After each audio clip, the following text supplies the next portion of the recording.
The subjects for which we got the most letters and phone calls and overall response on Alternative Views are the programs involving John Stockwell and the CIA and Gary Shaw regarding the Kennedy assassination.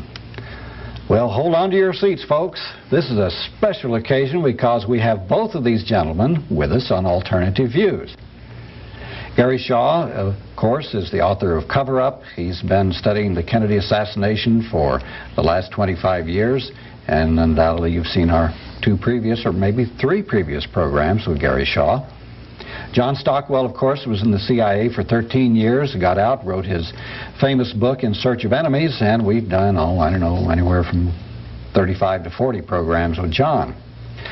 Well, on Alternative Views now, we're going to look at the Kennedy assassination from the aspect of trying to put together the conspiracy to kill John Kennedy. In our previous programs, we've demolished the Warren Commission report, so we're not even going to deal with that today.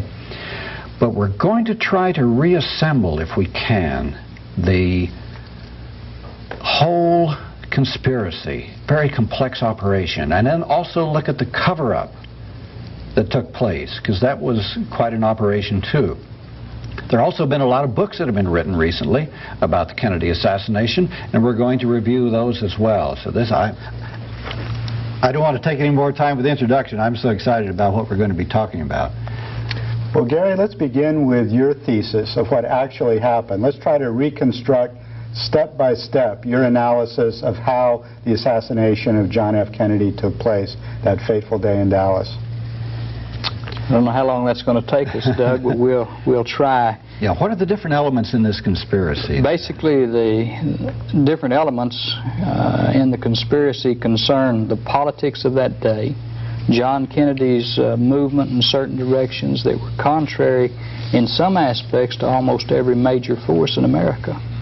And so, though he was a very popular president with the majority of the people, he had made an awful lot of very powerful folks mad at him. And so Texas was having its problems from the Democratic Party standpoint, and they were divided, and so the president comes to Texas on a political trip, and they plan motorcades and so forth for him to meet the people and give speeches and try to mend those party wounds. He arrives in Dallas and is, of course, assassinated, we're told, by one lone individual. Anybody that was there knew immediately that there were more than one gunman, that there were several. In fact, we've got certain eyewitnesses that felt like that there was an automatic weapon being used. That's how forceful and how quickly the shots were being fired at the motorcade.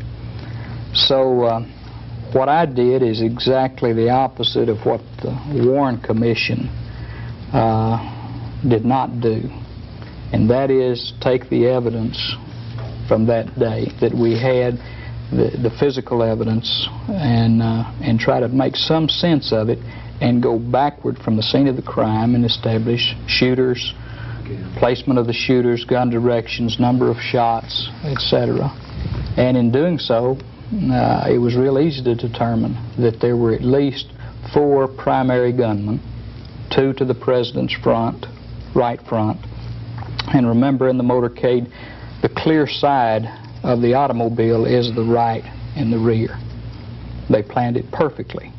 And so there were 2 shooters to the right front, 2 shooters to the right rear. The ones in the front were more on a level with the motorcade. The 2 in the rear were upward and above. This limited the possibility of hurting people within the limousine, wounding others, in fact, to some extent. Go ahead. This would have required so much coordination, so much planning, that so many people would have to have been involved, starting even with the route that it was taken. That's correct. Whoever designed the route either had to have been involved in the conspiracy, or the conspirators would have had to know the route sufficiently in advance to be able to plan it and to be able to train. On a previous program you said you think they probably trained with mock-ups and all of this. Now, can you give us an idea of how this might have taken place? Okay, I believe it's very simple. I think that not necessarily did they have to have someone to plan the motorcade route. I think they knew in advance from people that they had contact with the direction that the motorcade would take. And from that, they were able to plan the best possible site for it. They chose this site and they practiced with it. I think they built a mock-up. They had their 2 kill zones. Okay, this is the kill zone A. I call this gunman number 1 and gunman number 2. That's a triangulation of gunfire, very strategically located. Let's see, point 1, is that on top of the school book? On top of the school book depository. Oh, okay. Okay. This is the final 2 shots that hit the president. This is in kill zone B, or the 6th set of road stripes, and comes from the southwesternly 6th floor window of the school book depository and from the picket fence just above the grassy knoll to the left. That's number 3 and number 4. It's real important for us to take another look at the Zapruder film. This is the famous Abraham Zapruder film of the Kennedy assassination. The president is now hit in the back, and then while he's behind the sign, he's hit in the throat from the front. He's now grasping at his throat and trying to talk to his wife, and the fatal headshot.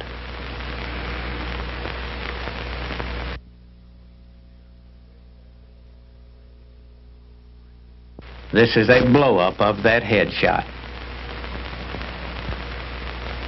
The president is hit, now he's trying to talk to his wife, and he receives the fatal headshot.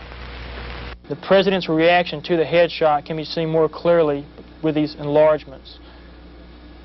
Notice that as the president is struck by the fatal headshot, his body is driven violently backwards.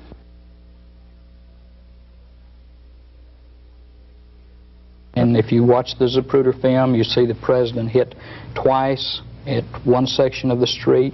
He's hit again twice at a second section.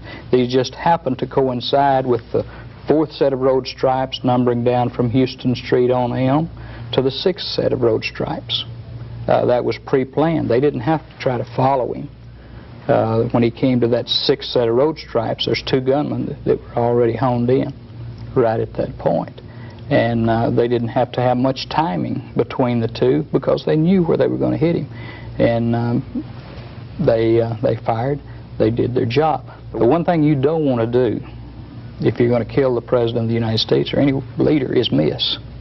And I think they had 2 teams, 2 shooting teams, and they very accurately did their job that day.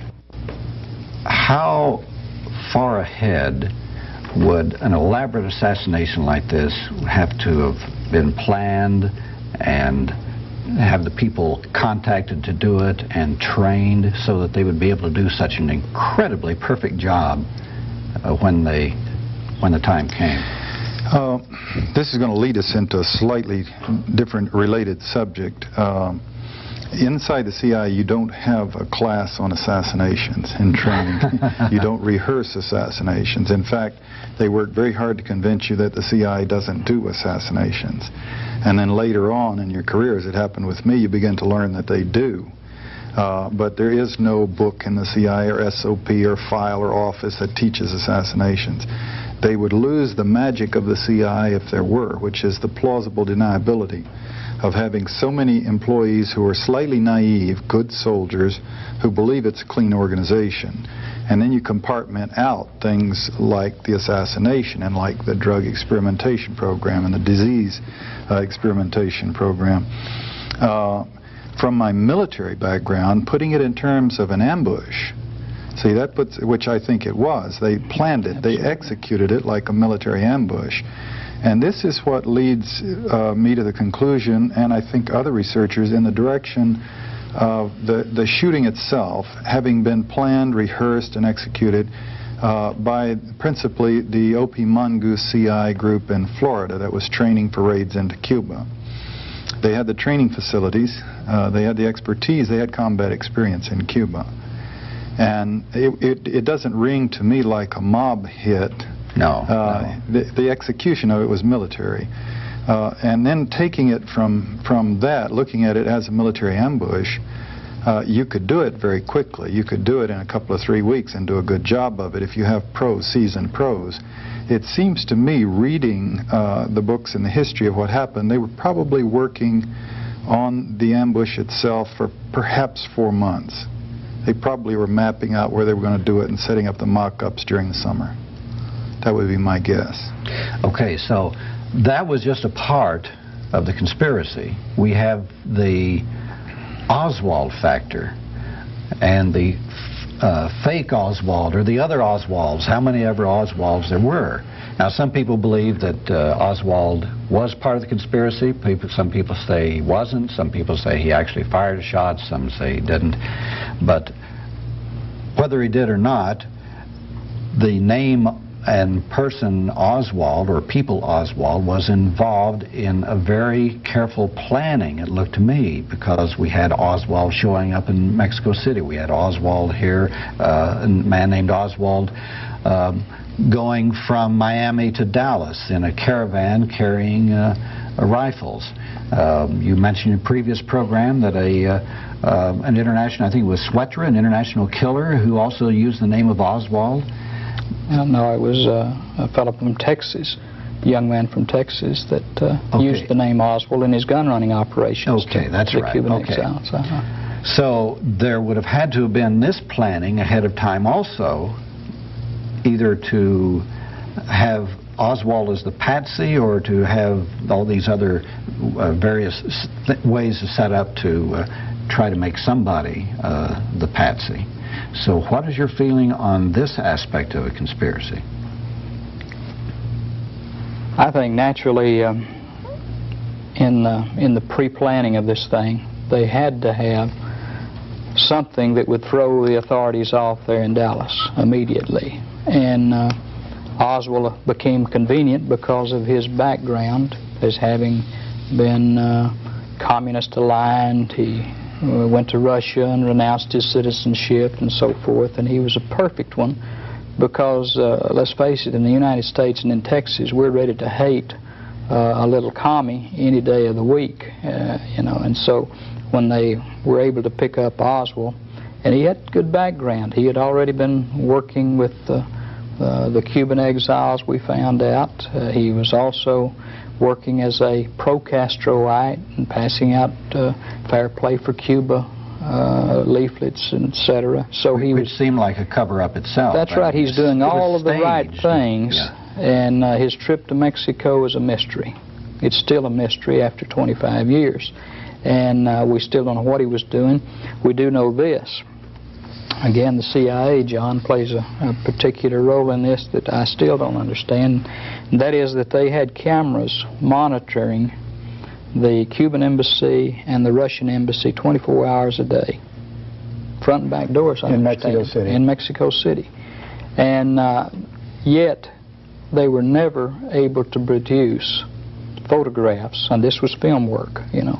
They produced photographs of other individuals, and even a man who identified himself as Lee Henry Oswald, but never were they able to produce a photograph. When asked about it, they said the camera happened to be broken the 3 days that he was there, you know.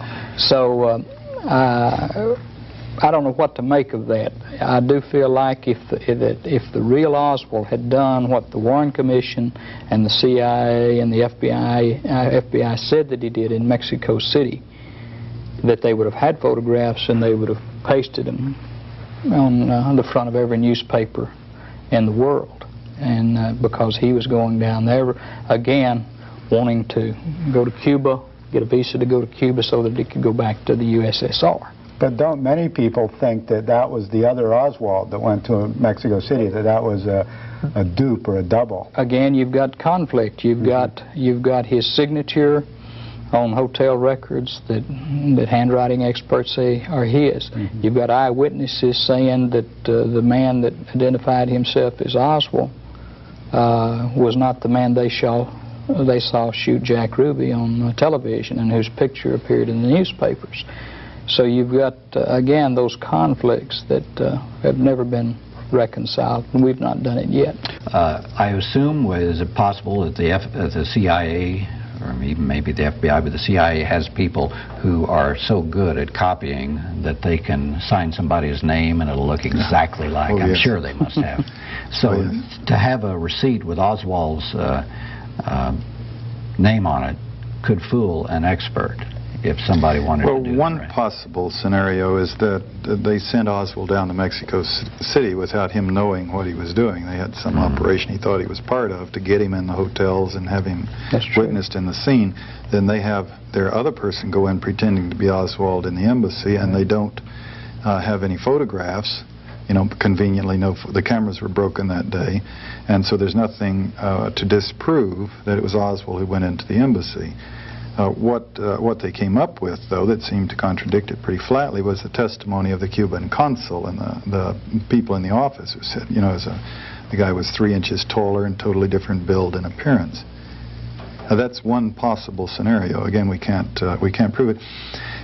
The way I see this thing working, trying to make it understandable to me as I knew the agency and the people in the halls who, people like myself and Ralph McGehee, for example, Phil Litchke, would never, you know, have remained in an organization that killed the president. I mean, we were patriotic, you know, and we were supporting the system, and the president was the commander-in-chief. And yet the organization clearly was involved. So you think of it in terms of compartmentation. You have this group down in Florida, which is not inside the building, bureaucrats, you know, wearing coats and ties and shuffling papers. Pretty wild people, a lot of them Cuban exiles, and passionately involved, taking chances with their lives, going into Cuba, killing people, and blending smoothly into the mob activities into Cuba. And if they were the ones that did it, as appears to be the case, they were quite compartmented from the activities in the building and all the rest of us. Then you start saying, well, how broad was the conspiracy? And I suggest that it could have worked this way. It wouldn't take that many people to actually plan and execute the killing, including setting up Oswald as a decoy, as a patsy.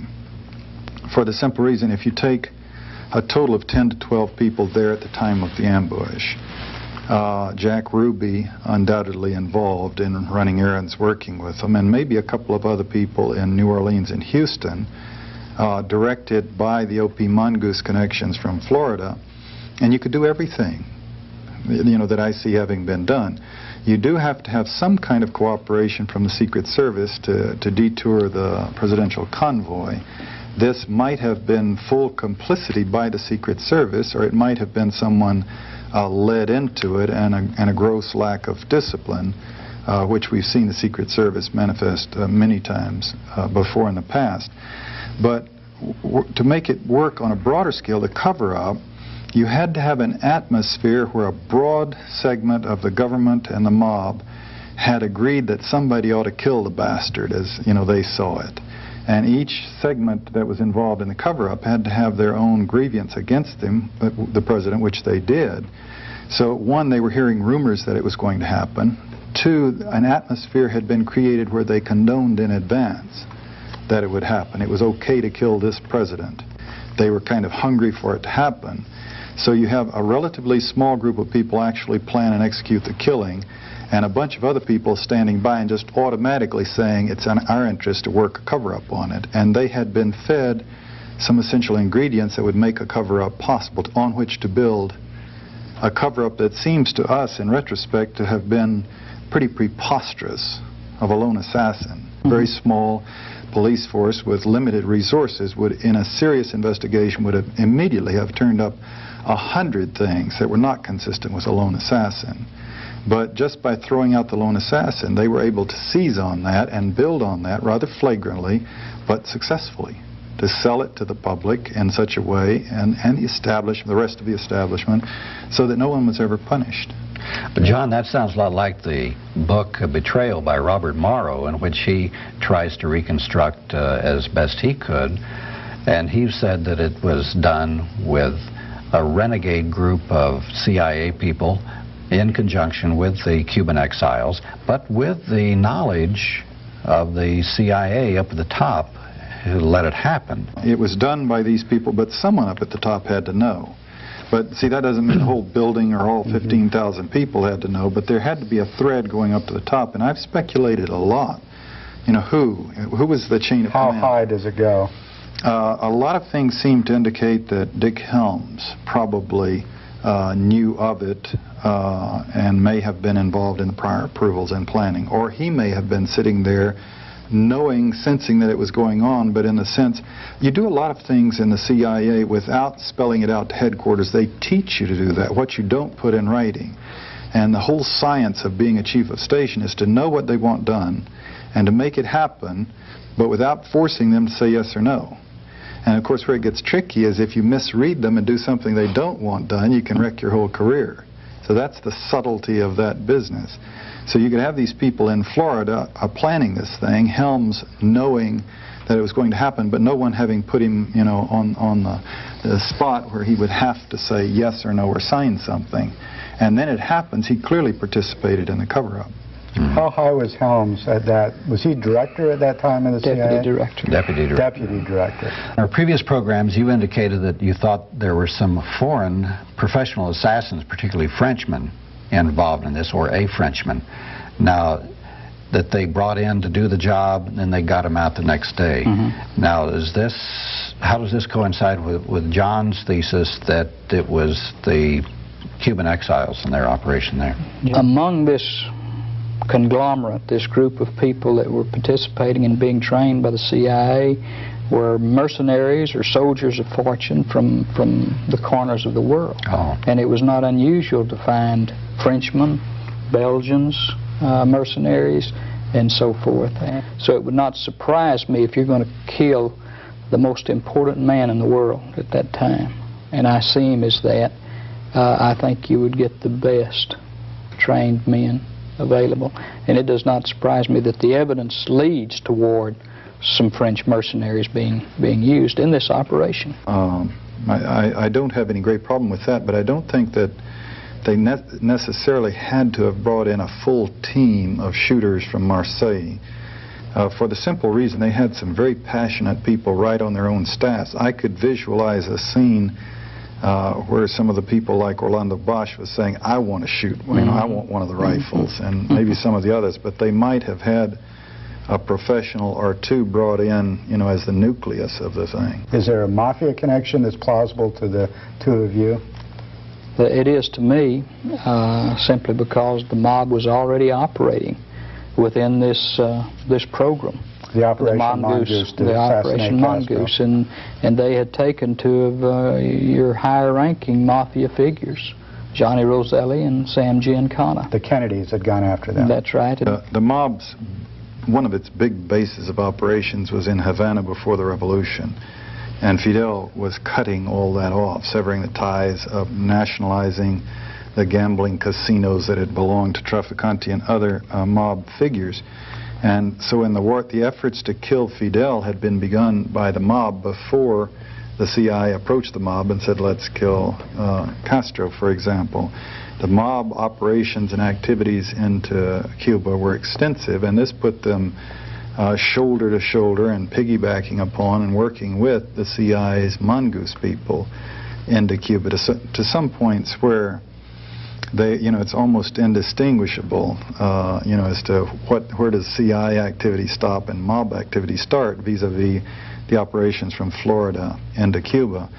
One example that's not crystal clear, but it does make a point, is this David Ferry, the pilot, who was clearly at times flying arms for the CIA.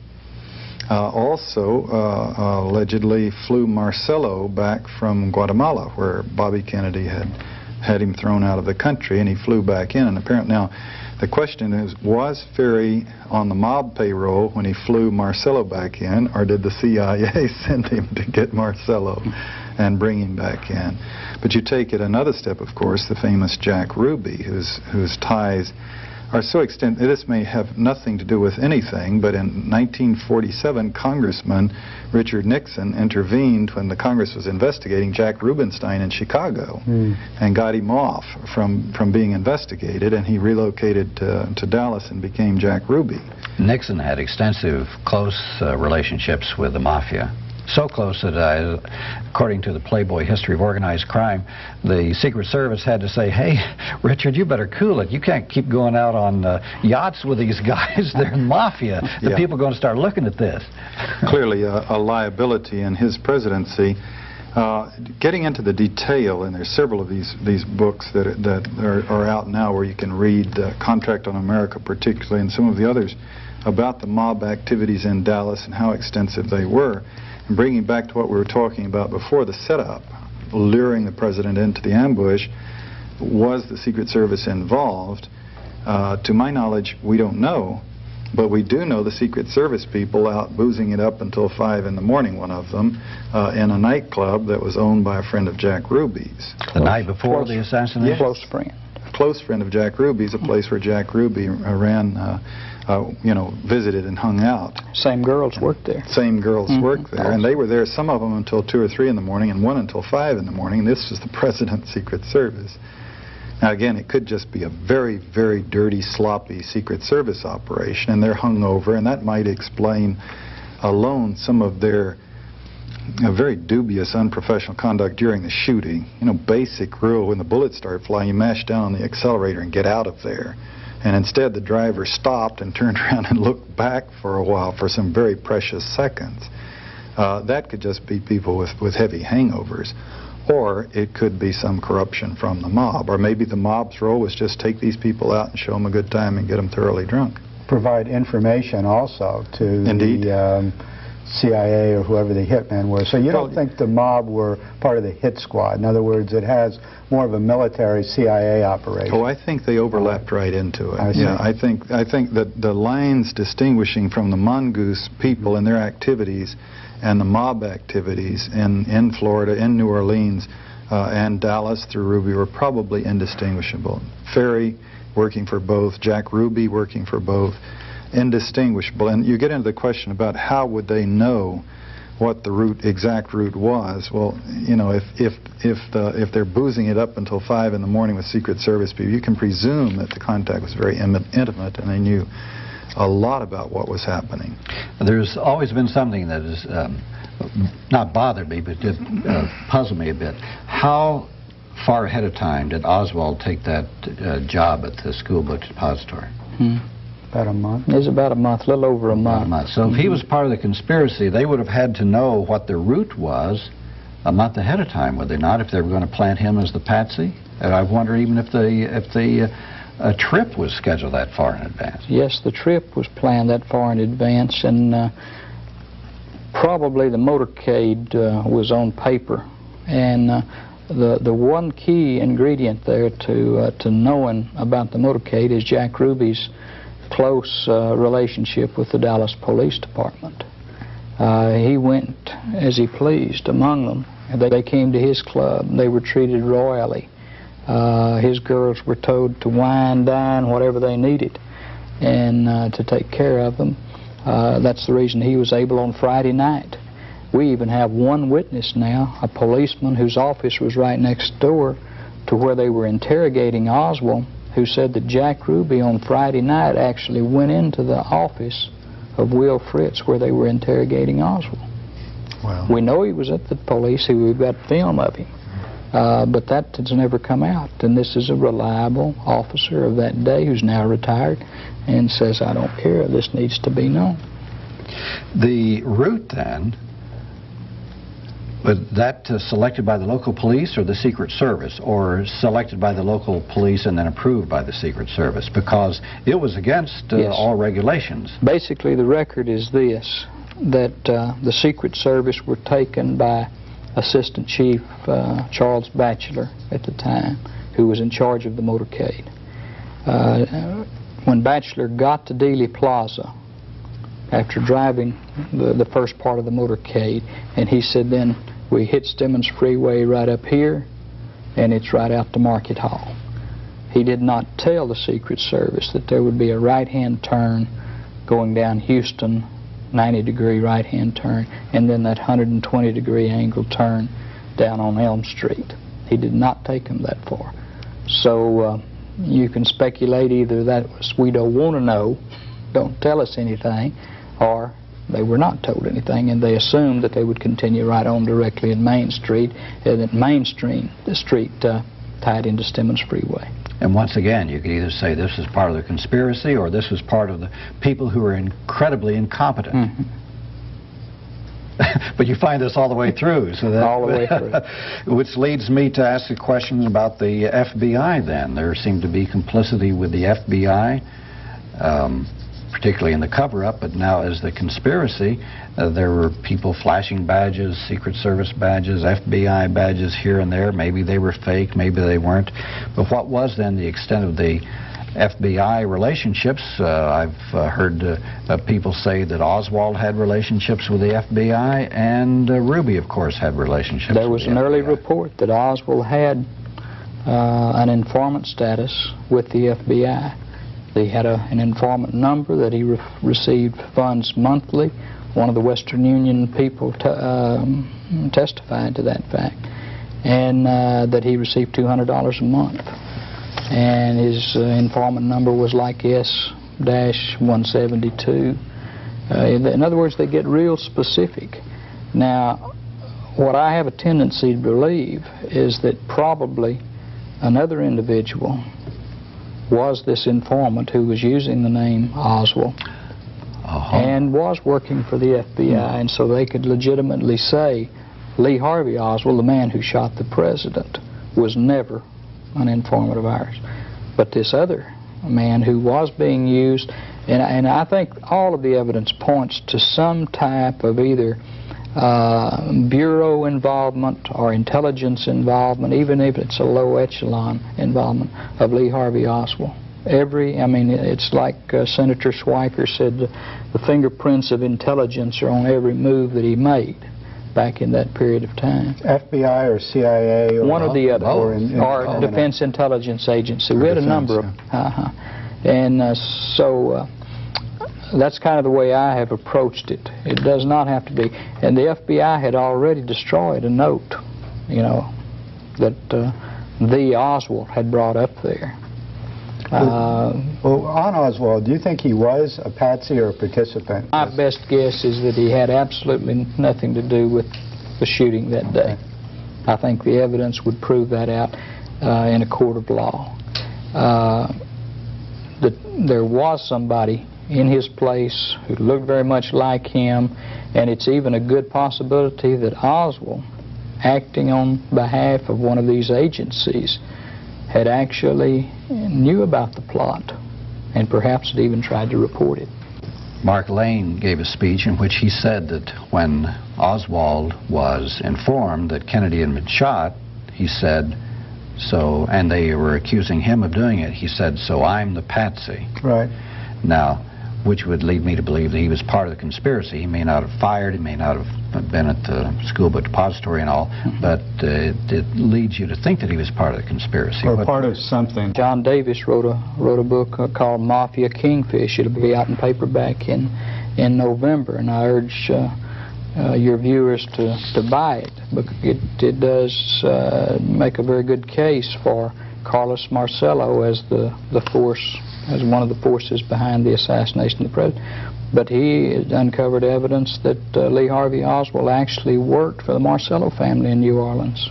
As a boy, as a boy, as a runner. Adopted and his uncle did work for Marcello. Right. They know that, and he worked for his uncle. And so that's a close tie with New Orleans and with David Ferry and with organized crime.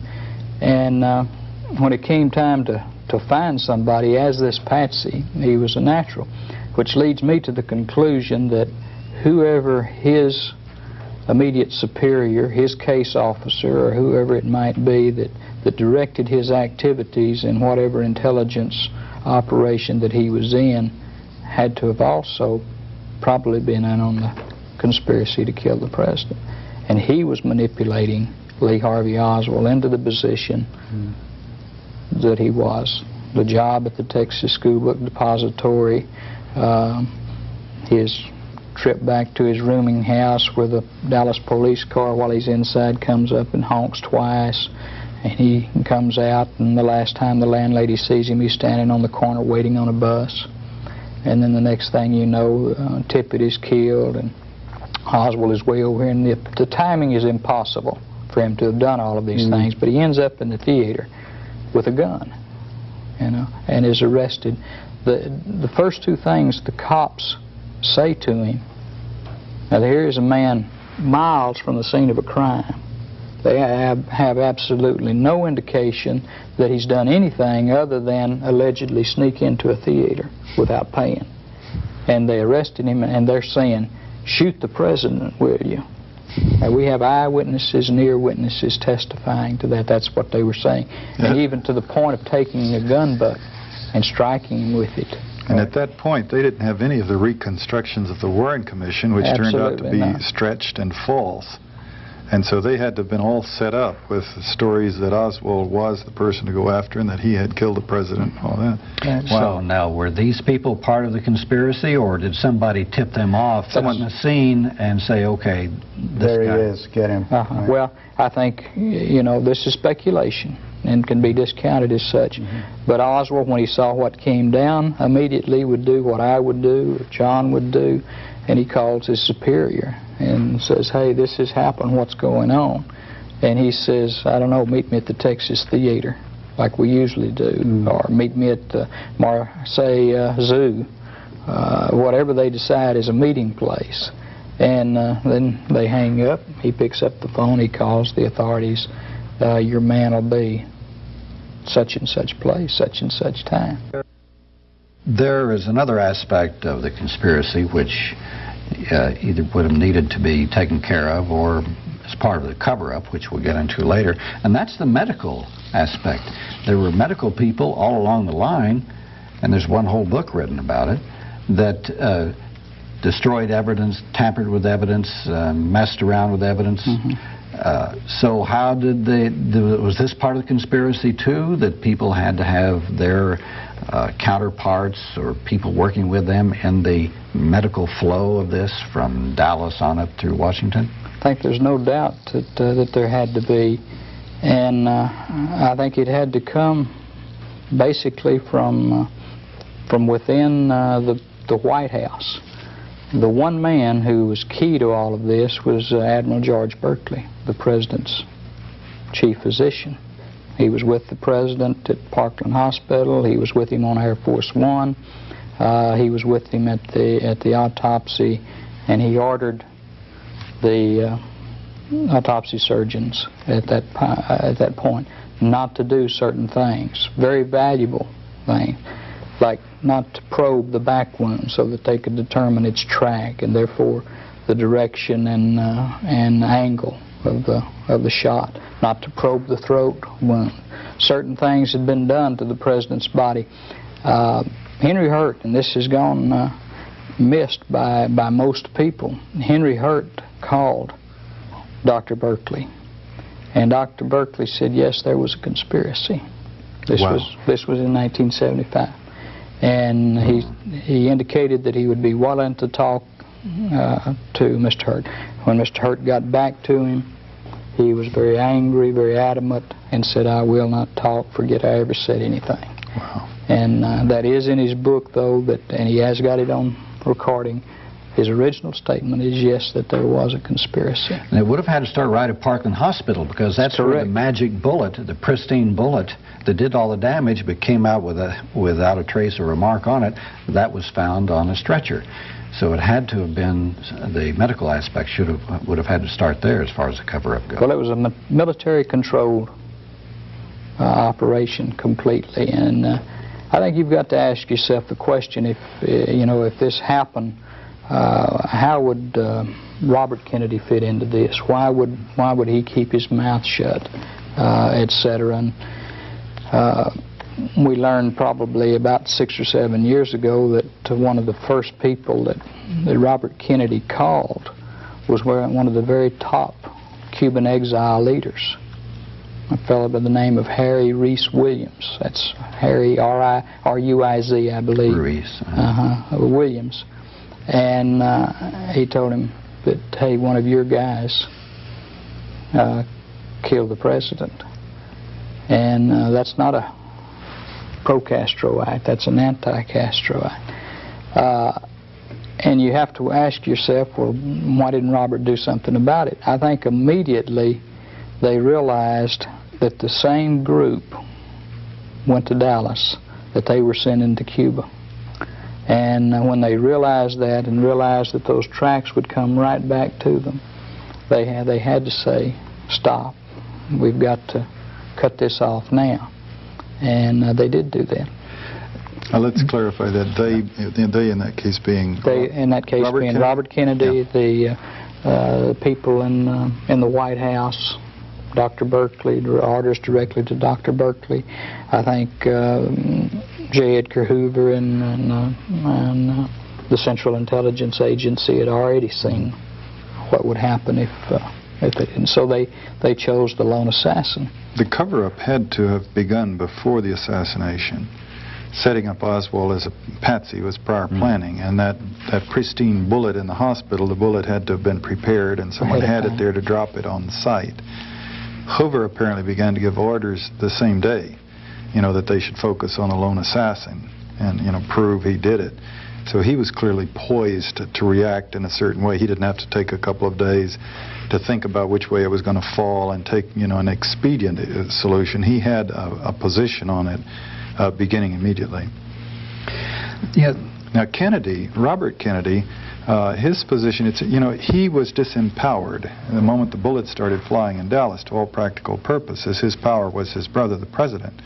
His brother is killed. Johnson is the president. Bobby Kennedy lost his power base at that point. It seems to me he was obviously very bright, and he'd been priding himself in playing hardball for a long time.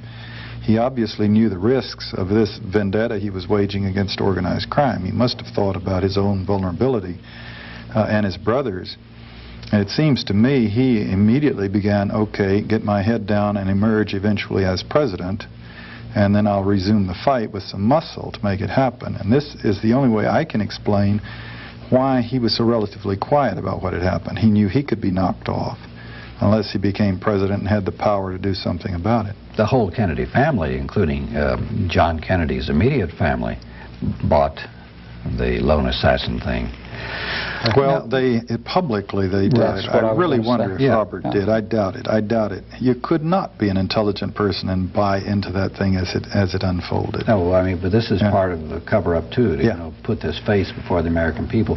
But before we get into the cover-up, I'm not sure we're going to have time to get into that. Maybe we'll have to wait till the next program for this. But getting back to this conspiracy, we're talking about an enormous, well-planned conspiracy, with people in the Secret Service, perhaps, in the medical arenas, local police, the mob, the CIA, and the FBI.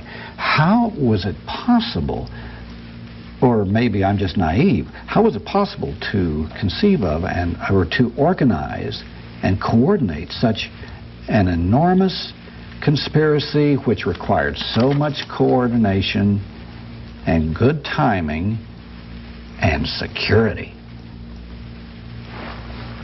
I don't see it as having been a secure operation at all. There were leaks from top to bottom and sideways and all over the place.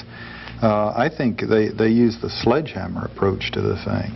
One, what made the cover-up work was this broad consensus by a huge and powerful segment of the government and the establishment that it would be okay to kill the president.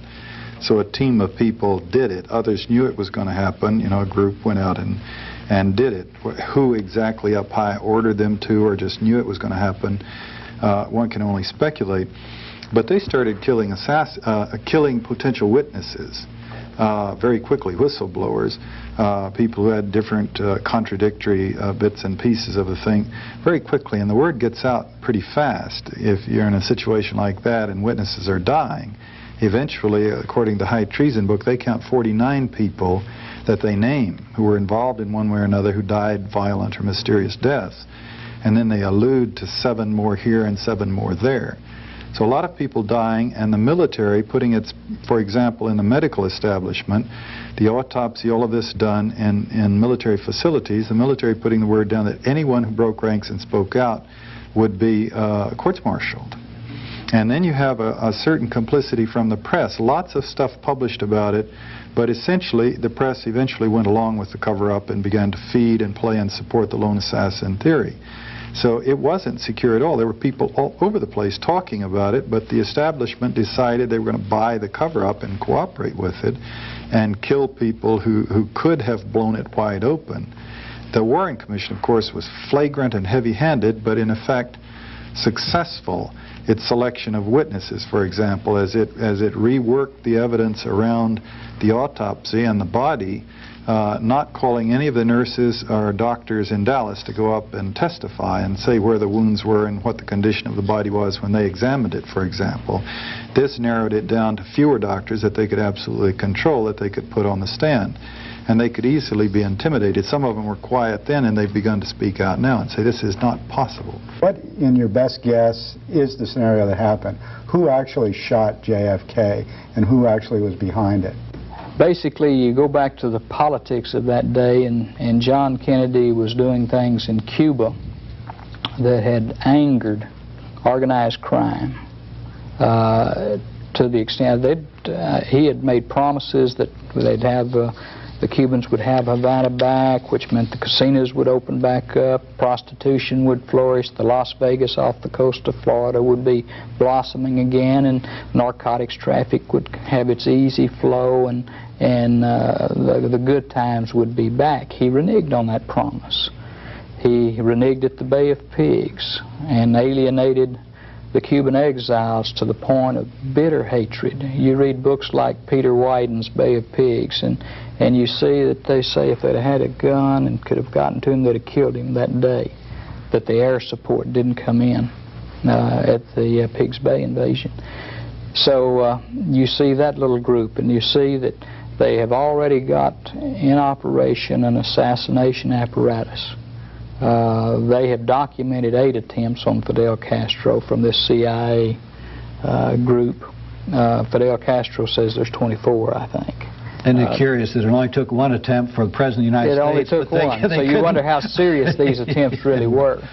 But you take that grouping right there, and when John Kennedy reneged on everything that he said after the missile crisis, and he promised Khrushchev that there would never be an invasion of Cuba if they'd pull those offensive missiles out.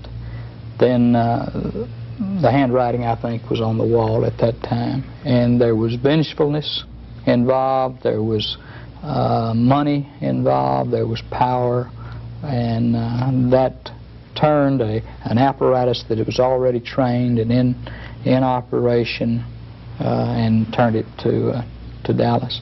And I think you've got to remember that we don't protect or didn't protect our president at that time like Fidel Castro was protected, yes, or like Charles de Gaulle was protected. Yes. And it was, you know, it was a turkey shoot in Dallas. Yeah, the attempts on Fidel's life were certainly serious, but you had a different operational problem, if you will, to try to do it in Cuba, where you did not have a broad consensus of it's okay to kill the man that you had in Dallas, that you had in the United States against Kennedy at that time. So they were having to plan a truly clandestine assassination in which the shooter wouldn't have some kind of magic immunity in a Warren Commission and whatnot. There would be an extremely vigilant reaction from Fidel's bodyguard and the Cuban government and whatnot. So they were trying to think of esoteric, clever, tricky ways to do it. In Dallas, God knows they could set up a big, broad ambush right broad daylight and gun the man down. You have the killing apparently engineered by a paramilitary team, an ambush. Perhaps a small bunch of people with a few supporters in New Orleans and Dallas actually engineered the hit, others knowing about it, but the cover-up brings a lot of other very powerful and big groups into the conspiracy. And so then you get into motive. You know, why would the CIA be down on Kennedy enough to want to kill him? And you had, as Gary said, the Bay of Pigs, which they considered to be a betrayal. Objective readers in history would not necessarily agree, but they certainly did. And also, he was in the policy of reformulating the policies in Cuba to actually withdraw and cut back and curtail the assassination attempts on Fidel and break up the OP Mongoose infrastructure that was raiding and attacking in Cuba. You get this in the Betrayal book by Bob Morrow, for example. Then you have the right-wing military that you see, why did the military suppress the evidence and doctor the photographs and control the doctors? Their anger could easily have been because, a liberal president pulling them back from Vietnam, which was designated as their next big war.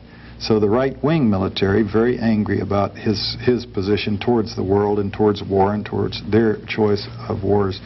Again, the mob, the Kennedy brothers were waging, especially Bobby, but with Jack's support, were waging a major vendetta against mob leaders. They had put Hoffa in jail. They had kicked Marcello out of the country, and then Rosselli and Giancani were incorporated into the activities. The mob had a fight for survival on its hands with the Kennedys. And then, of course, you have their huge investment in Cuba, and then you also have linkage into Southeast Asia. Trafficante had been to visit Vietnam. They were obviously planning a shift in resources to the Golden Triangle. If the U.S. went in a big way, you'd have lots of vehicles, airplanes, and ships, literally, that you could piggyback the drugs back into the States, and Kennedy's pulling out of Southeast Asia. The Texas, the right-wing business folks, of course, the oil depletion allowances. Kennedy was cutting them. They had become fabulously rich from these things, and they didn't want them cut. And then you get, of course, the key is the FBI. Not necessarily in the planning of the killing or the execution of the killing, but certainly Hoover's position, immediate position in the cover-up was essential to make it work. All of his agents trying to construct, or ordered to try to construct evidence that would pinpoint a lone assassin. Some of them came up with bits and pieces that were quite contradictory, which the Warren Commission pretty much just ignored. So where did the FBI come up with its big grievance against Kennedy? And this is where you get into, for example, Contract on America, David Shime's book. Hoover had, and also this other excellent book, we have a copy here, Secrecy and Power, The Life of J. Edgar Hoover. Hoover had a lifetime association with organized crime. He bet and gambled, weekly. It was his big passion, and he took 2 vacations a year regularly where the bills were picked up by people who related to organized crime. And he maintained throughout that organized crime was not a problem, not a factor in our society. Didn't exist. Didn't exist. No, the Mafia didn't exist. The Mafia didn't exist. And so he's in a position, from that position and that history and that involvement, his relationship with the mob, and then, of course, his hard right-wing stance, period, across the board. What you had all of these people faced with a very dynamic, effective, liberal president who promised to be in office for 4 years and then 4 more years, quite possibly followed by his brother for 4 years and maybe 4 more years, and God knows, Teddy after that. I mean, they could see a real dynasty moving. All the polls were showing that they had no chance whatsoever to win in the electoral process. And this is the reasoning where people come up and say it was a coup d'etat. This right-wing shadow government faced with, each element with their grievance against Kennedy, and this bottom underlying agreement that he was a liberal, doing everything wrong from their view of the world, wanting to get rid of him. They couldn't wait for an election. They wouldn't win an election anyway. So the only way they could defend their interests would be to eliminate him, thereby at the same time establishing very clearly to subsequent presidents and senators and congresspeople about who really controls the power in this country and what the bottom line is when you start taking positions that could damage their interests. Well, we've talked about the conspiracy. On our next program, we're going to talk about the cover-up and also some of the new books that have come out recently with John Stockwell and Gary Shaw. He'll be with us.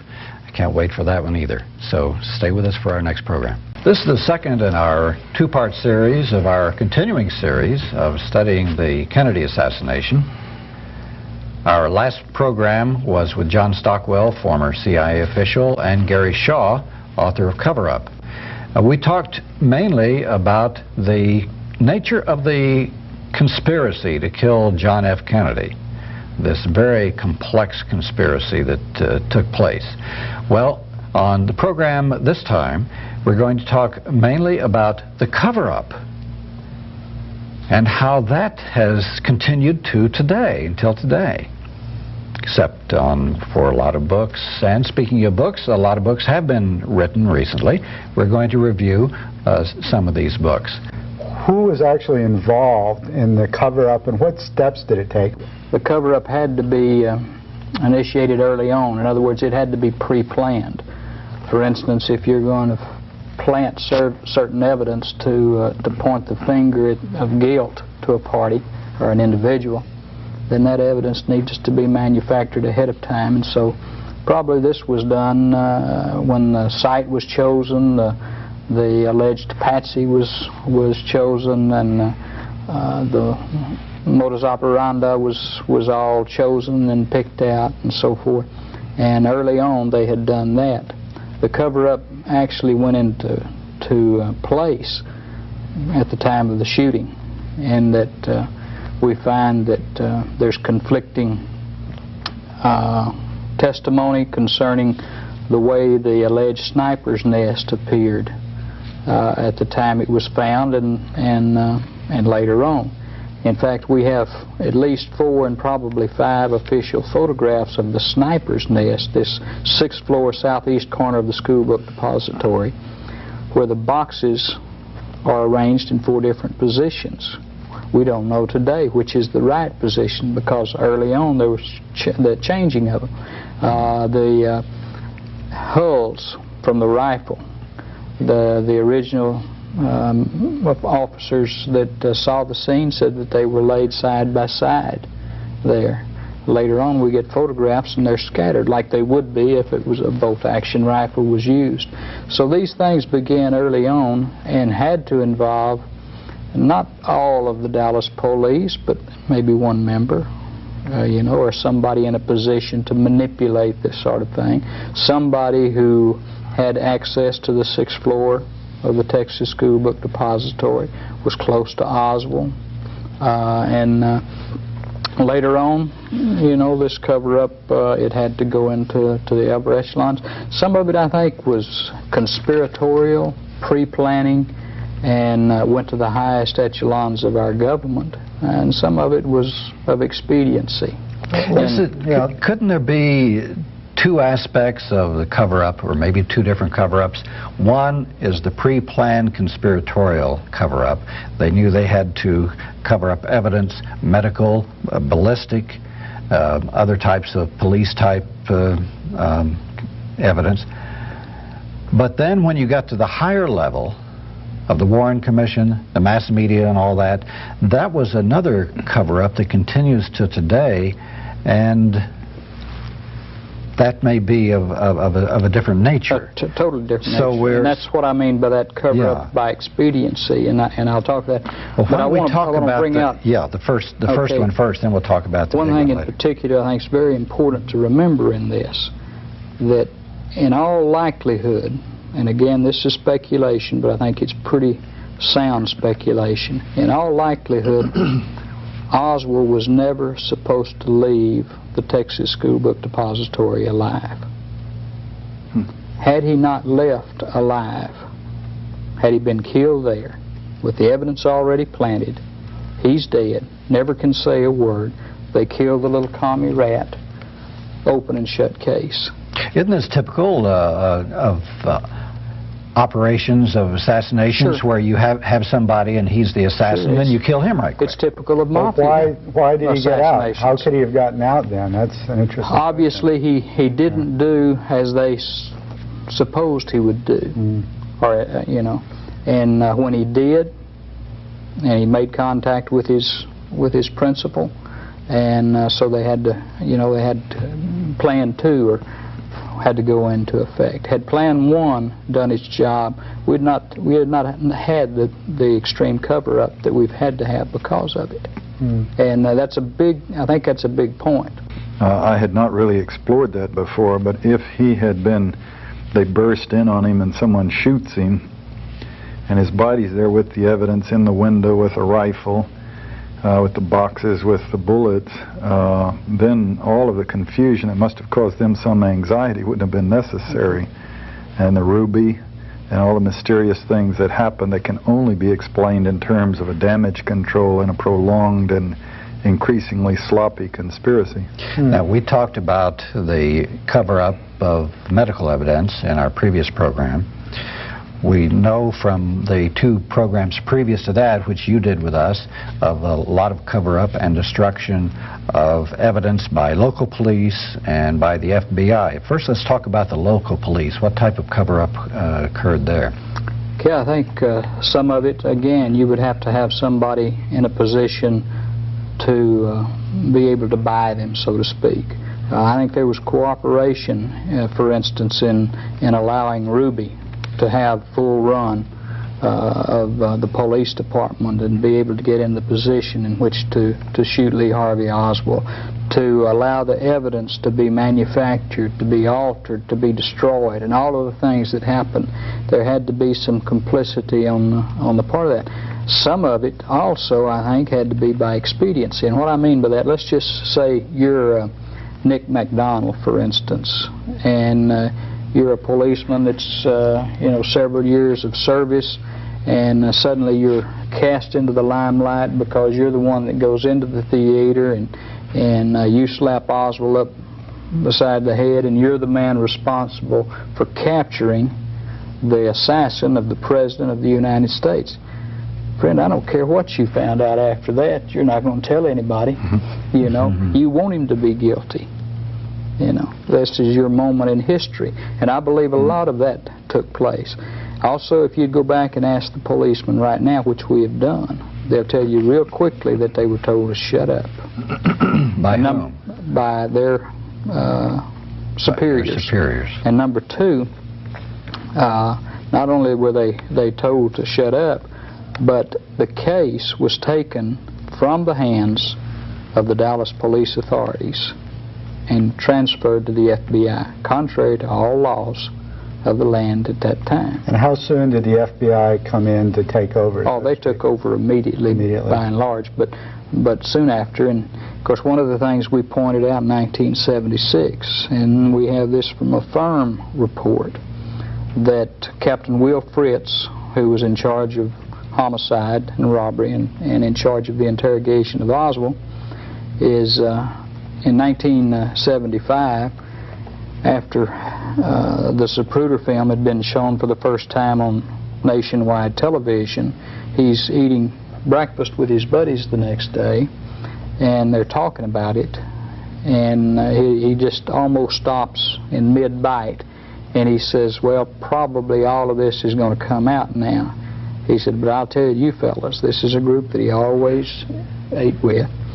I'll tell you guys that when the president called me, we were investigating this crime. But when the president called me and told me I had my man, what could I do? By that he means Lyndon Johnson? By that he meant Lyndon Johnson. Lyndon Johnson himself called Will Fritz and told him Lee Harvey Oswald did it. And of course that's what Hoover began to espouse immediately. Okay, now the FBI was involved in destruction of evidence and manipulation of evidence, tampering with evidence, and they also had a hold of Lee Harvey Oswald for a while, and they, as I understand it, they didn't even keep transcripts of their interrogation of Lee Harvey Oswald. Well, basically the interrogation of Oswald came under Will Fritz, who was pretty well renowned for his interrogation of prisoners, and but the FBI were sitting in on it. As I understand, were other intelligence agents, Secret Service, and Fritz made the statement that he kept no notes. That's real important. He kept no notes of the interrogation. He didn't say I didn't take any. He said I kept no notes. But we've got statements from at least 2 people, including Oswald himself. When he was asked one time about a certain thing, he says, I've already answered that. It's in your notes. Read it for yourself. So we know that from him and from a postal inspector by the name of Harry Holmes, who was also present for what I don't know what a postal inspector is doing at an interrogation, but he was, who also mentioned the notes that were being kept. But they've never turned up. And so we don't know what Oswald was saying during the hours of his incarceration and before Jack Ruby shot him. But the Dallas police were not as derelict, I think, in the evidentiary stages as was the Federal Bureau of Investigation, because some of what they did, I find hard to believe even now. Gary, one of the big aspects of the cover-up has to do with this grassy knoll theory. The Zapruder film, many eyewitnesses immediately after the shooting said that they saw and heard smoke and bullets coming from the opposite end of Dealey Plaza from where Oswald was supposedly shooting him. And the Zapruder film saw Kennedy's head go in two directions. How did they cover up this grassy knoll theory? Who was responsible for that? Was that police, FBI, or how did this cover-up take place? Basically, it had to take place in this way. The Warren Commission totally relied on the FBI. Some from the CIA and some from the Secret Service and other intelligence agencies and investigative agencies. But basically what the FBI fed them, that's what they used. So that the FBI, completely, they didn't say that there were no witnesses who said the shots, but there were no reliable reports of shots anywhere other than the 6th floor of the Texas School Book Depository. One of the funny things about that is they publish still frames, frame by frame, of the Zapruder film in the Warren Commission volumes. When they get to frame number 312 and 313, which is the time of the president's fatal headshot, then he takes and reverses those frames afterward. I say he. They are reversed. And they're finally caught. But then they have the tendency, is what you do if you're following them, it has the tendency to completely negate the backward head movement of the president upon being shot. That's in the Warren Commission report. That's in the Warren Commission I understand volumes. And he wrote a letter, of course, when they found it, and said it was just a printing error. All of those frames, and that's the only two that are out of order. So it's this kind of thing all the way through. I thought the FBI had done that. They doctored it up. Well, they were responsible for it. They were responsible. But they also swallowed a lot of other evidence, didn't they? Oh, yeah. Okay, and the witnesses, they carefully doctored their use of witnesses, too, didn't they? The witnesses that they pushed toward the Warren Commission were those witnesses that buttressed their report. We got tunnel vision. I admit that as a researcher and one who's found flaws in it, and we tend to go in one direction. But I'm not as bad. I don't have the tunnel vision that they had, and that they would completely ignore all of the... It's amazing the number of witnesses that said a shot was fired. Over 50. They were in Dealey Plaza in a position to hear and see, said that the shot came from the president's right front. And that kind of thing you can't ignore. Of course, the biggest cover-up right away was the Warren Commission, and that wonderful memo that was sent to them. Let's see, now I always get that mixed up. Was it the press secretary sending it to, or somebody sending it to the press secretary? Can you quote that? I love that.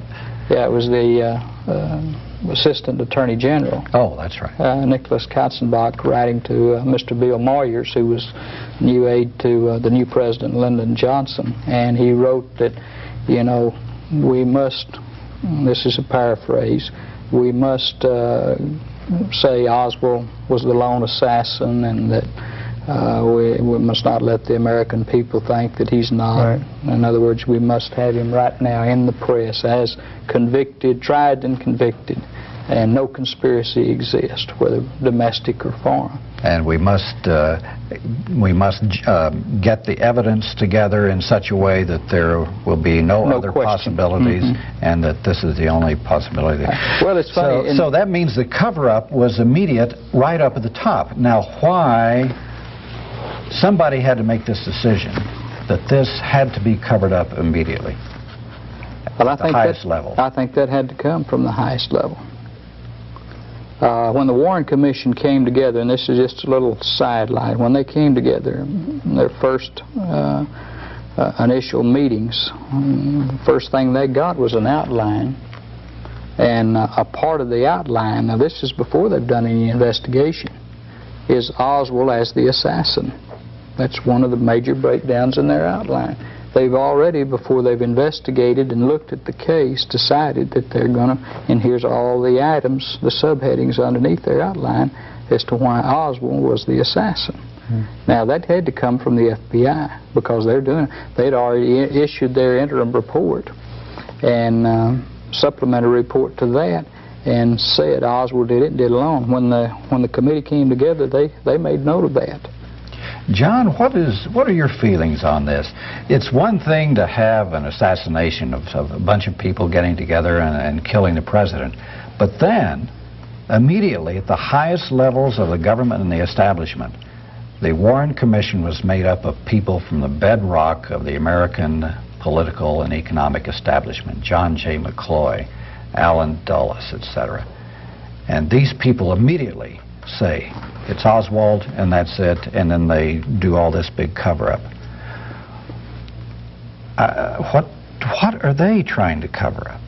Well, there is no way that a fair investigation could have been in fact conducted by the people that were on the Warren Commission. Yeah. President Johnson selected that committee obviously with great advice and input. So you start with him. You know, we just said that it started from the very top. The president's supposed to be at the very top.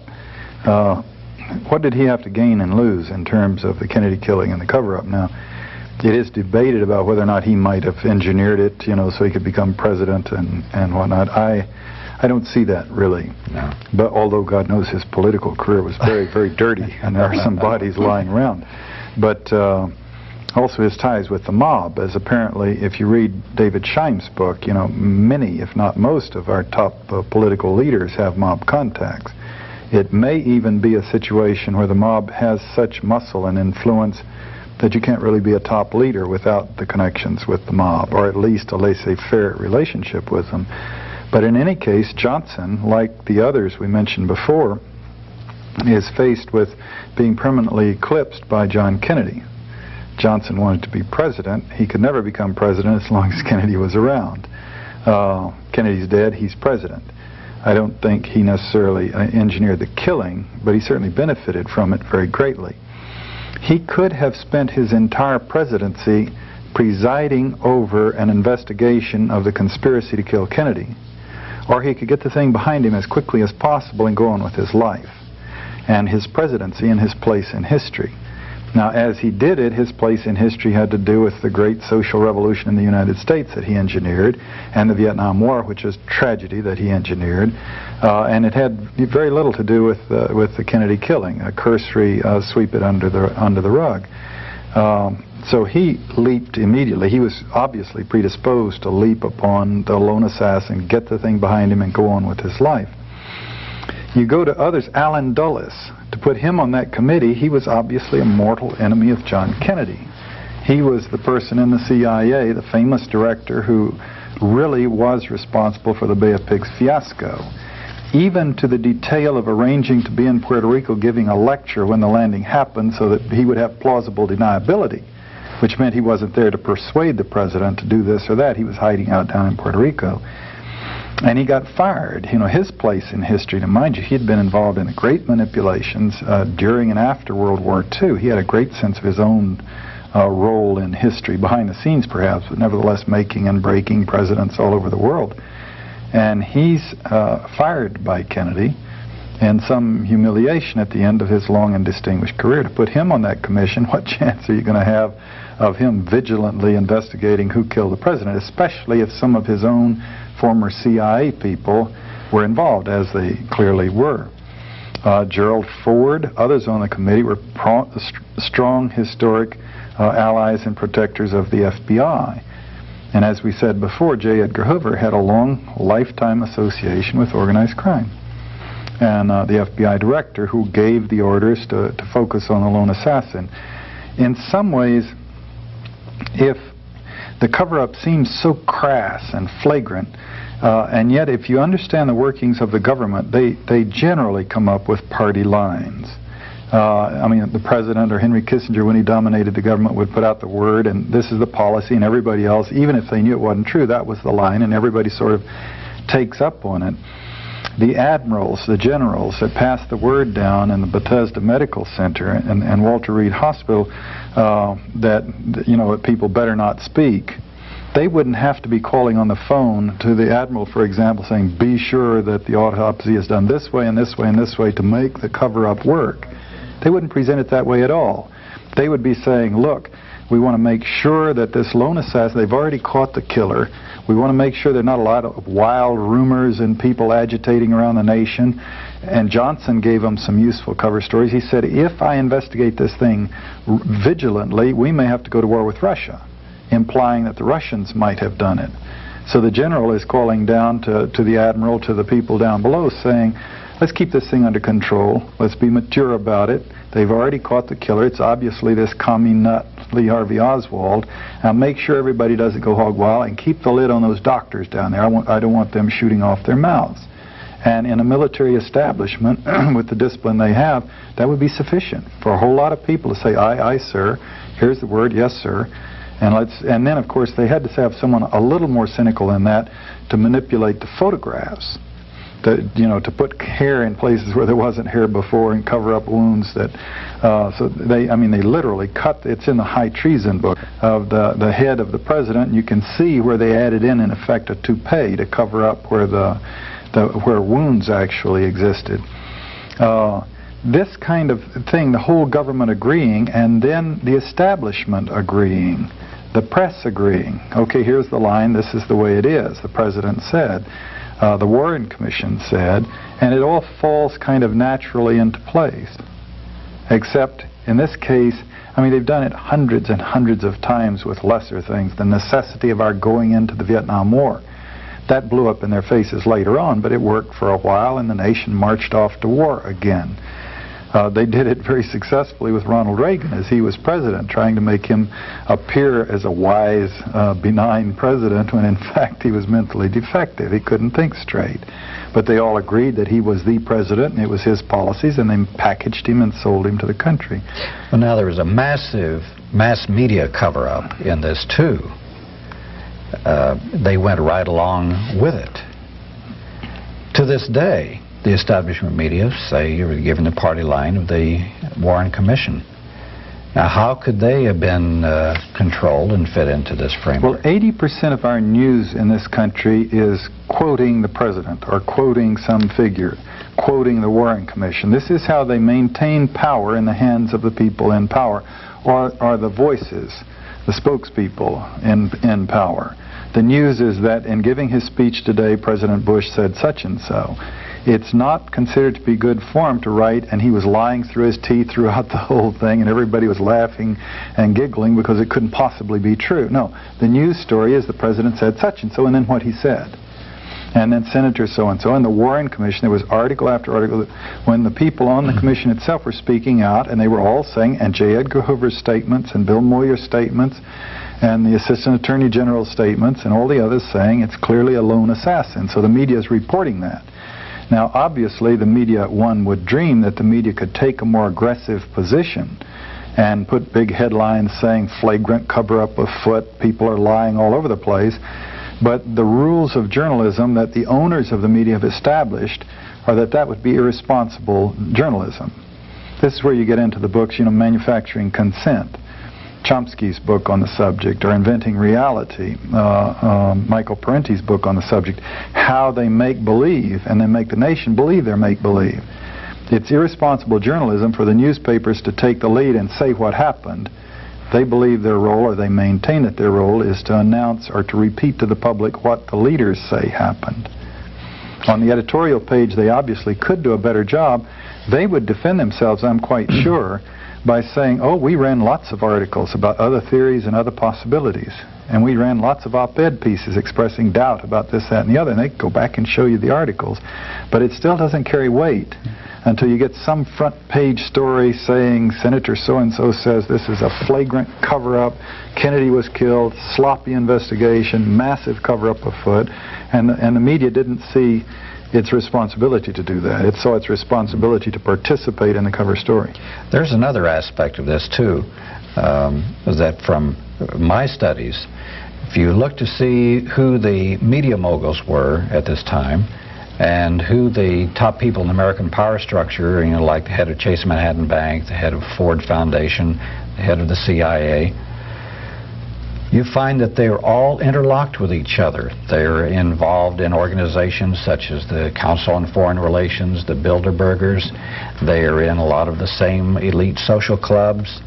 The head of the Time Life was a man who was a very important person at the top of the American power structures, C.D. Jackson. So it'd be very easy for these people to see each other informally or call each other up, knowing each other and their attitudes on keeping control of the government and the economic system. It would be very easy for them to coordinate, say, hey, we got to do this, and then they would just take it from there. Wayne Smith, you know, who's a distinguished professor at Johns Hopkins, was formerly the State Department's representative in Cuba and resigned in '82 in protest of Reagan's policies. Lifetime career as a diplomat vis-a-vis the U.S. and Cuba. And not long ago, during the summer, when I was reading some of these books, we were talking on the phone. He said that their feeling back then, at the time of the killing, was that the nation was simply not ready for the awful truth, that the fabric of society couldn't tolerate it, couldn't accept it. And then he said he wasn't sure they were necessarily wrong, given the circumstances back then. Although his position is that now enough time has gone by that we should investigate. He would like to see a full, honest investigation at the present time. My answer to him, maybe I'm a purist, maybe I'm still in a perverse way naive, as I was naive when the CIA was using me, but I don't buy that. Even if it would tear the nation apart from top to bottom, if you have such cynicism that they can kill the president and stuff it down the public's throat, the cover-up, and go on about their lives, then we need to tear the society apart from top to bottom and shake it apart and get some sense of law and order. What reality of order can there be in a society that is that cynical? You know what? Oh, excuse me. Go ahead, John. Yeah. Well, I said that, and he did not disagree with me. He's certainly working now to get an investigation. But if someone like him would clearly understand their thinking back then, well, it's truly gruesome, but the nation just wouldn't be ready to deal with a cover-up that kills our president. Better to pull together and keep, nationalism going and everything. Wow. I think every time I see the big dogs say something like that, I saw it during Watergate, etc. Oh, it'll tear this country apart if we have an investigation on. What they're really saying is that the American people would find out too much about how the American political and economic system really work and who controls it and how and who benefits. And if this window were to open up and people were to see the way things really would happen, they would be quite angry. So in the Kennedy case, they would see how the CIA was operating, as Lyndon Johnson later said, a damn murder incorporated in Latin America. They would see the relationships between the establishment people and the mob and organized crime and drugs, and they would see all of these unsavory things which the American people are not aware of. And if there were a true investigation of this, these things would come out, and they might lose control. If there had been a true investigation of the Kennedy killing, George Bush's policies today would be different, if he would be in office, in fact. His double-sided cover story about a war on drugs, while his own personal and his own staff's involvement with major drug dealers, he of course blithely ignores, and the major media blithely ignores, even though they have previously published these things. They've now agreed it's okay. What's happening there, one can surmise, is a carryover to the Kennedy assassination. This is the mafia, after all, or forms of it, that are smuggling the drugs, and you really are never going to go after them. You know, you don't want to get yourself bumped off. It's much better to play ball and all the balances take place, and that way you don't get yourself assassinated. In fact, there's even a more sinister aspect to this cover-up than we've gone into so far, and that is the amount of people that were killed or mysteriously died who were either involved in the conspiracy or had evidence and testimony that went against the lone assassin theory. Gary, when did the mysterious deaths, so to speak, begin with the cover-up? When did witnesses begin dying, let us say, under mysterious circumstances? And how broad did this mysterious death? Well, I think it'd probably have to start with Lee Oswald in the basement of the Dallas Police Department. I guess, right. And it goes from there. It started immediately, and it continues even today. There's no way to put a number figure to it, but you can, let's just take two or three. George de Mohrenschildt, who was Oswald's best friend in Dallas, a very influential Russian immigrant and a very smart, intelligent man, befriended the Oswalds. He had French intelligence connections dating back into World War II. Did some very strange things, had some strange connections to some very high-ranking people. In fact, was in a intelligence agency headquarters in mid-1963 with a colonel and a man from down in Haiti, one of the very important bankers down there. But that's a story, you know, a different story. 3 hours before he was to talk to a Senate investigator looking into the Kennedy assassination, he had already made contact with him, set up the apartment. He takes a shotgun, puts it in his mouth, and blows his brains out. That's what we're told, and I'm supposing that that's what happened. But the key is it was because of the Kennedy assassination. Sam Giancana was one of these with Operation Mongoose, one of the organized crime figures who had already was telling the Senate and was being called before them one more time. And late in the night, he is shot in the basement of his home as he's fixing a breakfast, obviously for himself and whoever this friend, quote unquote, is that's there with him, who shoots him once in the back and then, I understand, shoots him 7 times in the mouth as he lays there dying, meaning just to make his point. Giancana's associate in this Operation Mongoose, which was the Castro assassination attempts, was a fellow by the name of John Roselli. You people have heard this story, but it's very important. He's been talking about all of the things surrounding the Castro attempts and the John Kennedy assassination, and suddenly he ends up floating up out of Key Biscayne, Florida, in a 55-gallon drum. He's been cut to pieces and stuffed into it and left there for dead. This goes on and on and on. There are eyewitnesses in Dealey Plaza, to Ruby associates and friends, to organized crime figures, to high CIA people. How many? I have no idea. It's you know, it's been calculated by some to be in the 40s and 50s, and by some on up in past 100. I don't think you can actually say. The High Treason book is one of the better recent books. Let's talk about some of these recent books. Yeah, this would definitely be useful. This book, High Treason, by Robert Groden and Harrison Livingston, they list 49 people as I count them. They don't have them numbered, but I went down and numbered. If I didn't miss one, it was 49 by name, explaining what their association with the killing, what they knew and the timing of their killing. And then they mention a couple places of 7 here and 7 there that also were killed without naming them. These 49 killings, as they describe them, they're imaginative, all kinds of deaths, some of them apparently suicides, some of them improbable suicides, car crashes, shootings, bludgeonings, you name it. They could be done by anyone. I see a lot of mob involvement, but this is frankly because I know so much about the Jack Ruby's involvement in the killing and other mob figures in and around the killing. And so you know the mob was there, and then you think of these things, yeah, that sounds like the mob might very well have done that. If it had been a killing in a situation where there was no possible mob involvement, I would not have felt uncomfortable in believing that these were engineered by people like the CIA's O.P. Mongoose people or people working out of the Pentagon. There's nothing special about them. It's just different ways you can knock people off, trying to keep it, well, I say trying to keep it from being too flagrant, but lots of them are very flagrant.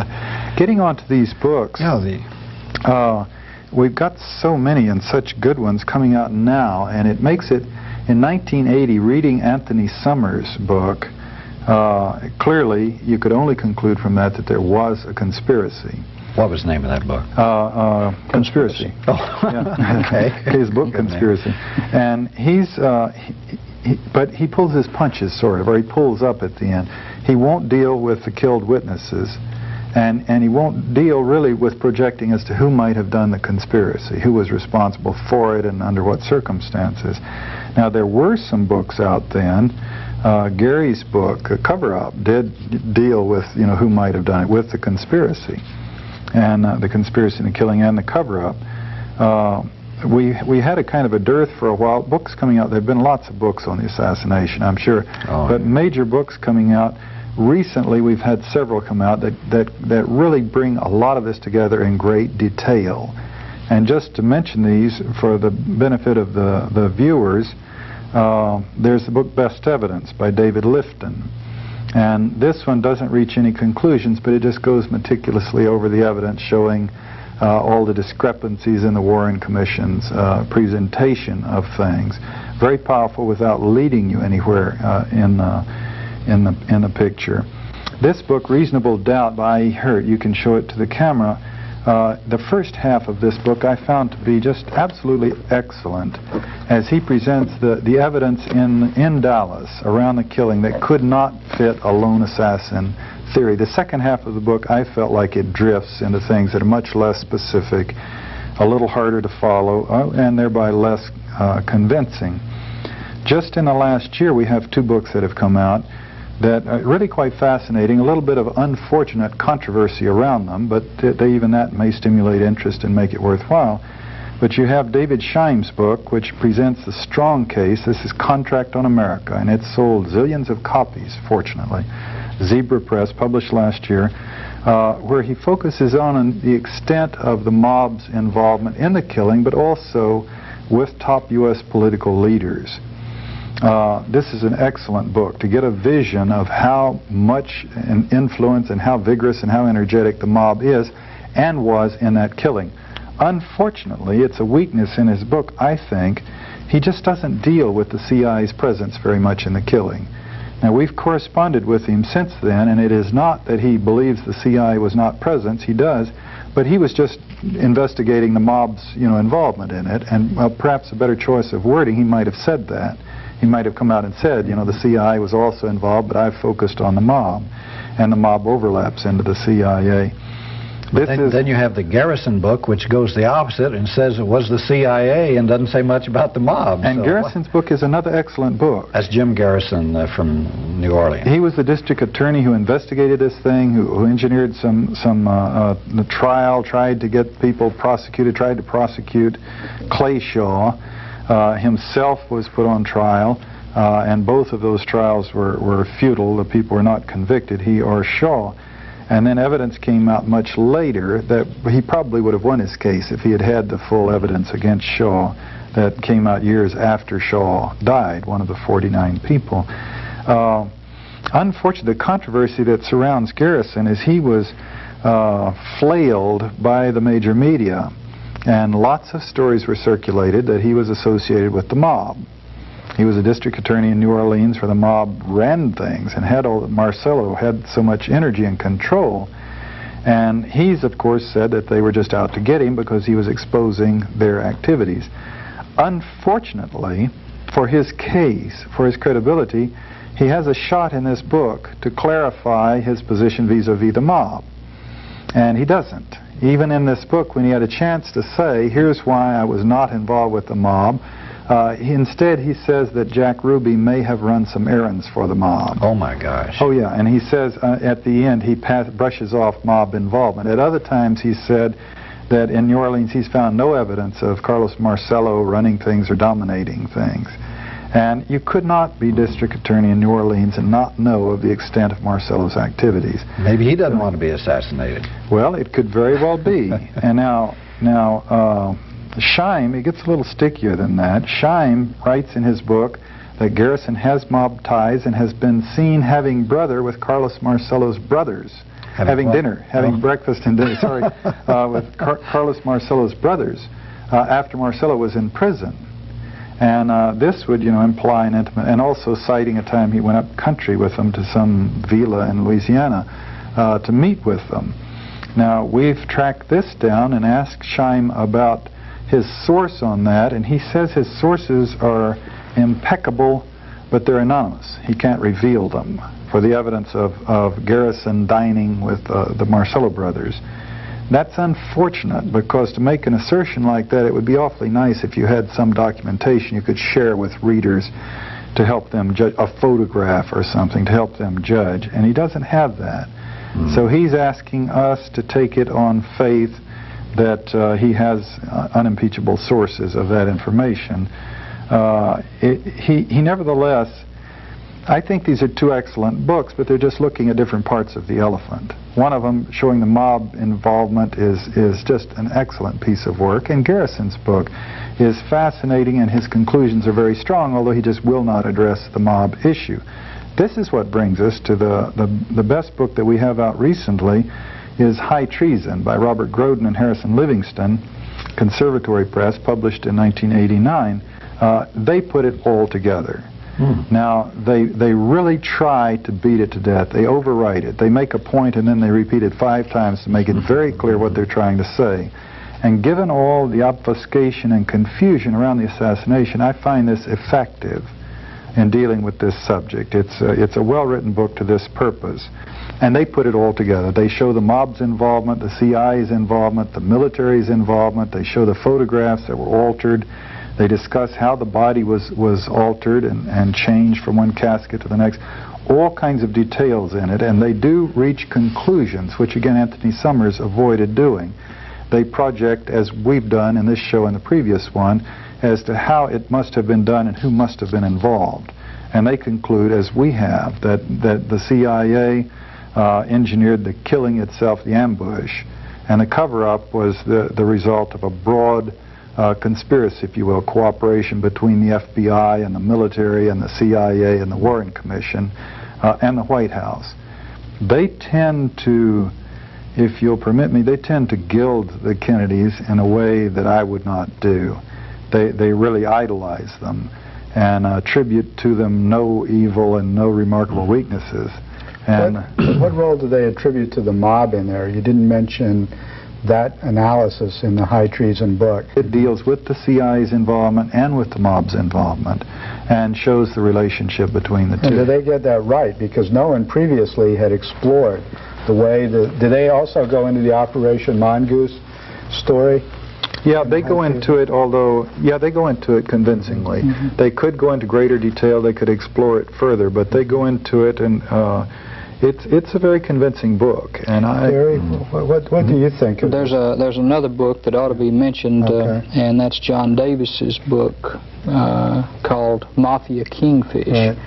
And it concerns Carlos Marcello, the New Orleans Mafia chieftain, and takes the same position as Scheim to some extent, but more detail, more evidence, and very convincing in that area. High Treason, Robert Groden, it ought to be made known, he is the same Robert Groden that did all of the fine work on the Abraham Zapruder film, the original optically enhanced, and had the intestinal fortitude to get on the Geraldo Rivera show and show it on national television under threat of lawsuit and everything else you can think of, and showed it to the American people, and was a great boost to the American public's awareness of what was going on here. To what extent does it correspond with your own research? Do you have a slightly different take on this? No, I would point out that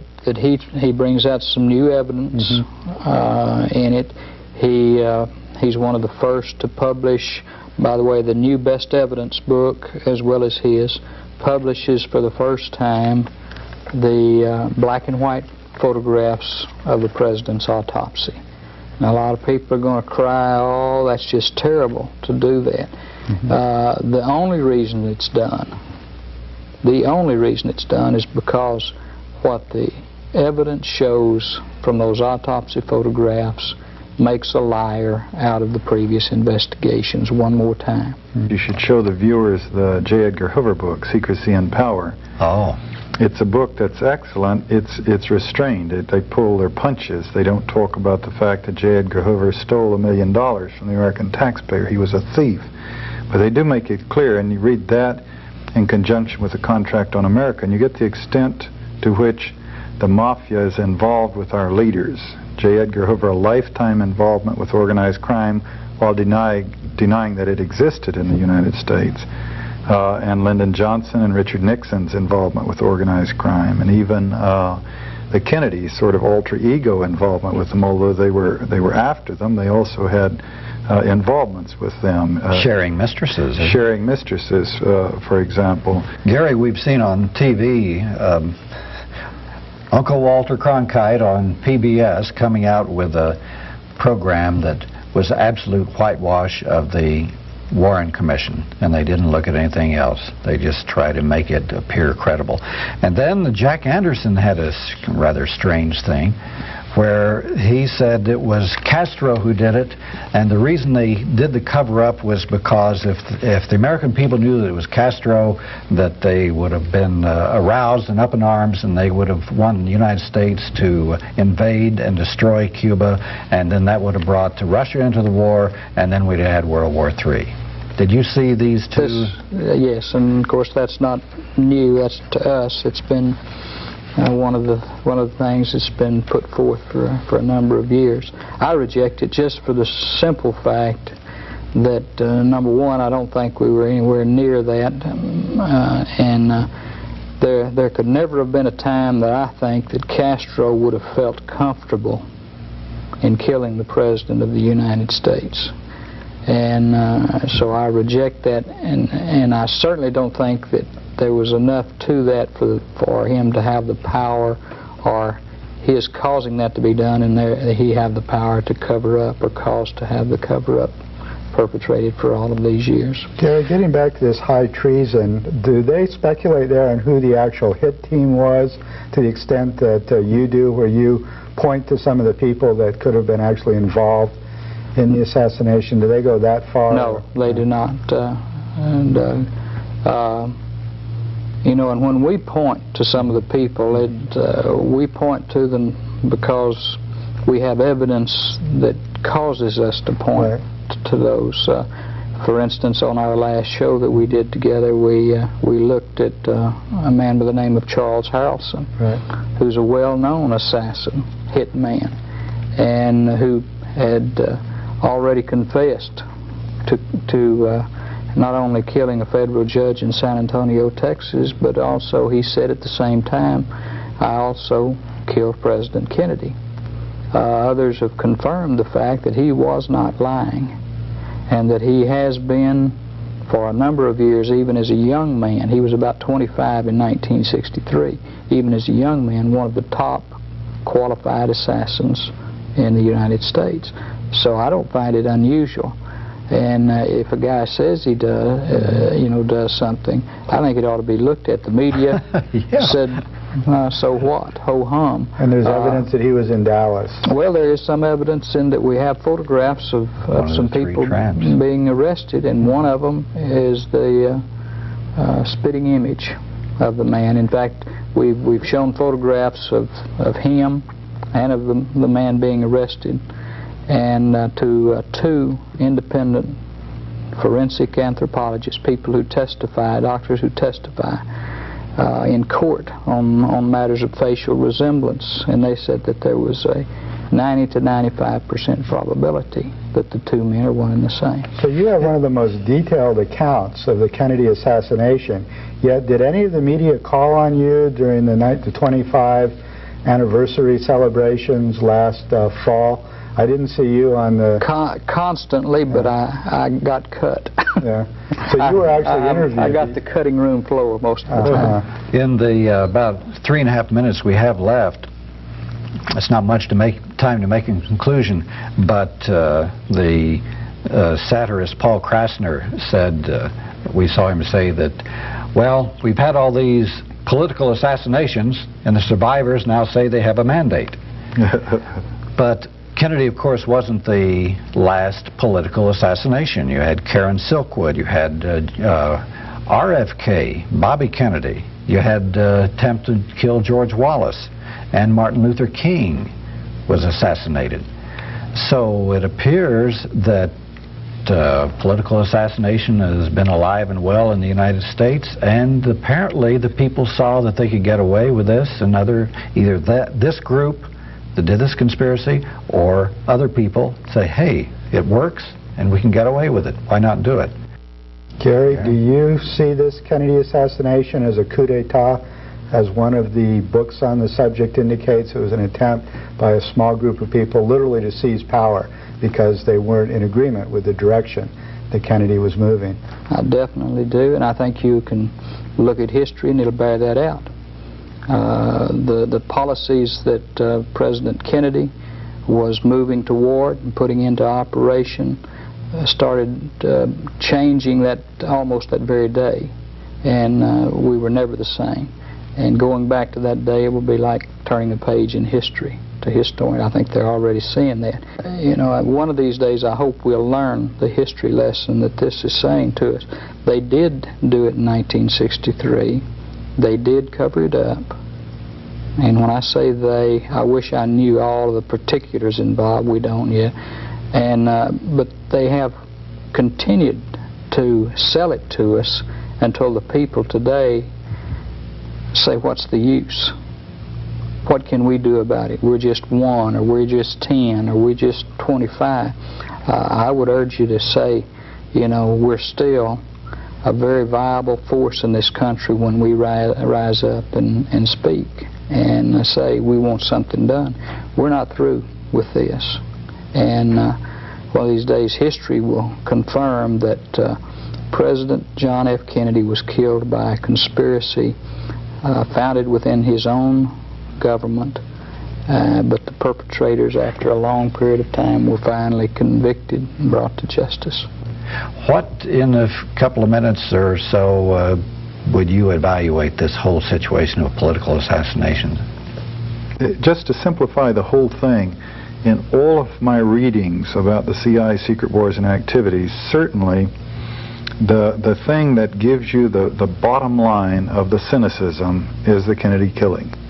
That they would engineer a killing because they're not content with the electoral process and assassinate our president and stuff it down the public's throat, the cover story, and get by with it so that no one is prosecuted. The cynicism of doing this in broad daylight in front of the eyes of the world, if you will, pretty much says it all, doesn't it?